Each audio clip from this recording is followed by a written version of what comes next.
Can't sit still? Mindfulness meditation doesn't have to be boring. Have you ever tried to meditate only to find that your brain screams louder the moment you close your eyes? You sit there trying to clear your mind, but instead, you're thinking about your grocery list, that awkward email you sent 3 years ago, or the mounting pressure of your to-do list. If that sounds familiar, you aren't failing at meditation. You might just be using the wrong method for your brain type. We live in a culture that glorifies the hustle, making it incredibly difficult to just be. But what if the secret to spiritual growth and slowing down wasn't about stillness at all? What if the key was actually movement? Today, we are exploring the science of active meditation. While many people start their journey looking for mindfulness meditation techniques that involve sitting in silence, for many of us, simple rhythmic practices like adult coloring are actually more effective at quieting the amygdala, inducing a flow state, and opening the door to profound spiritual growth. Today, we are going deep into the concept of slow living through the lens of active meditation. Now, when most people hear spiritual growth or meditation, they picture a monk sitting on a mountaintop, perfectly still, for hours on end. And while that is a beautiful practice, it is often inaccessible for modern people suffering from burnout or high-functioning anxiety. We are wired for stimulation. When you try to go from 100 miles per hour to zero instantly, your brain rebels. This is where active meditation comes in as a bridge. It is a dynamic form of mindfulness meditation where you anchor your attention to a simple, repetitive, sensory task. It occupies the monkey mind, that restless part of your brain, so that your deeper consciousness can finally relax. It's not about checking out, it's about checking in, but doing so through your hands and your senses. We're going to look at the research behind why this works, specifically focusing on adult coloring, and then touch on other practices like mindful walking and gardening. By the end of this video, you'll have a toolkit for peace that doesn't require you to sit perfectly still. Section 1. The Science of the Active Mind. Let's get into the science for a minute, because this isn't just woo-woo spiritual talk. There is a physiological reason why sitting still feels impossible for many of us. When you are stressed, your amygdala, the part of the brain responsible for the fight or flight response, is overactive. It is constantly scanning for threats. When you sit in silence without training, that scanning mechanism often turns inward, leading to rumination and worry. Active meditation works by hijacking that process. When you engage in a task that requires a low level of focus, like choosing a color or following a line, you are giving your brain just enough data to process that it stops scanning for danger, but not so much data that it gets stressed. This state is what psychologists call flow. It's that feeling where time seems to vanish, and you are completely merged with the activity at hand. Research shows that this state is incredibly healing. It interrupts the cycle of rumination. Instead of worrying about the future or regretting the past, your attention is anchored on the sensory details of the present moment, the texture of the paper, the smell of the soil, or the rhythm of your breath. By focusing on these external anchors, you are essentially giving your amygdala a pacifier. You're telling your nervous system, we are safe here. We are just doing this one simple thing. And once that safety is established, that is when the real spiritual work can begin. That is when the noise settles and you can actually hear your own intuition. Section 2. Deep Dive Adult Coloring. So, let's talk about the star of the show today, adult coloring. A few years ago, this exploded in popularity, and some people dismissed it as a childish trend. But the research suggests it is a powerful therapeutic tool.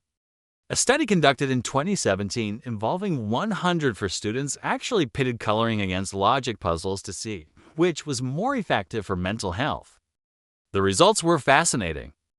The students who engaged in daily coloring saw a significant reduction in anxiety and depressive symptoms compared to those who did logic puzzles like Sudoku. Why the difference? Logic puzzles require critical thinking and problem solving that keep the brain in work mode. Coloring, on the other hand, is non-competitive and non-intellectual. You don't have to solve a model. You just have to experience it. Mechanistically, coloring acts like mindfulness meditation because it anchors your attention on a simple sensory task. You are focusing on shapes, color choices, and hand movements. This repetitive motion activates the brain's reward pathways, releasing dopamine, that feel-good neurotransmitter. But here is the spiritual connection. Coloring allows you to practice non-judgment.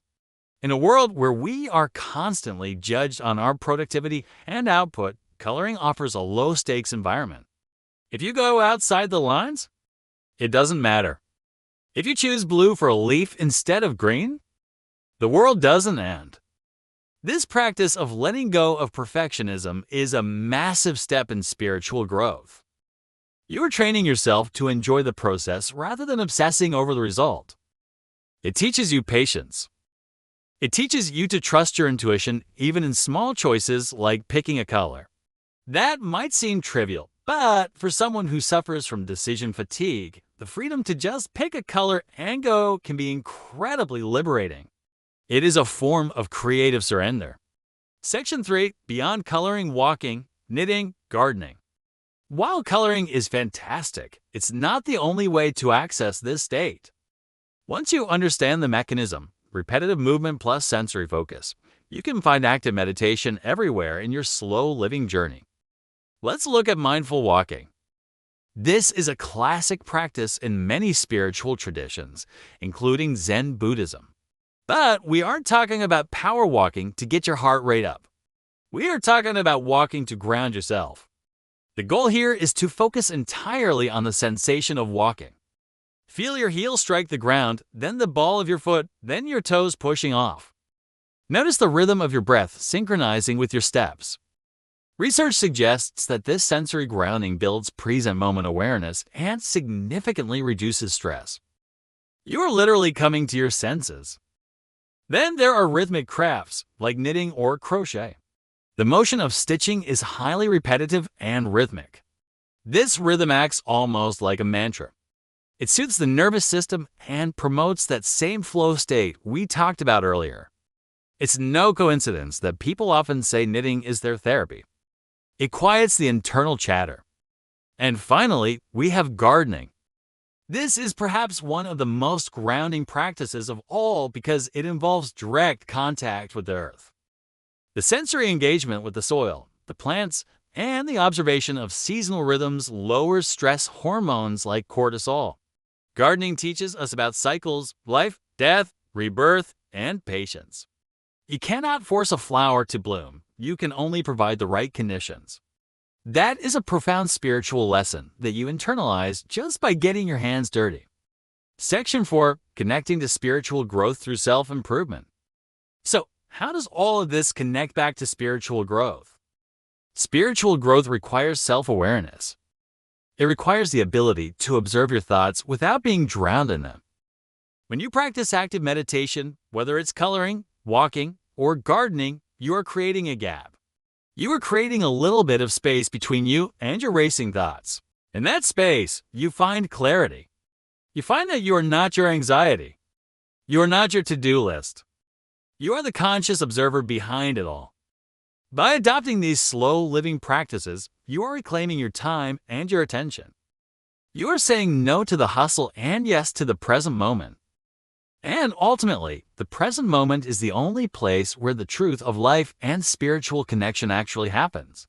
When we stop trying to escape our reality through distraction and instead engage with it through our senses, we realize that peace isn't something we have to manufacture. It's something we uncover. I want to challenge you this week. Click on the link in the description to download a package of 5 free coloring pages or just go for a walk without your phone and focus on your footsteps. Give yourself permission to do something that has no purpose other than to bring you peace.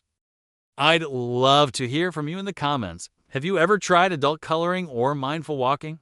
Did it help quiet your mind? Let's start a conversation down there. Before you go, click below to download your package of 5 free coloring pages. Thanks for watching, and I'll see you in the next one.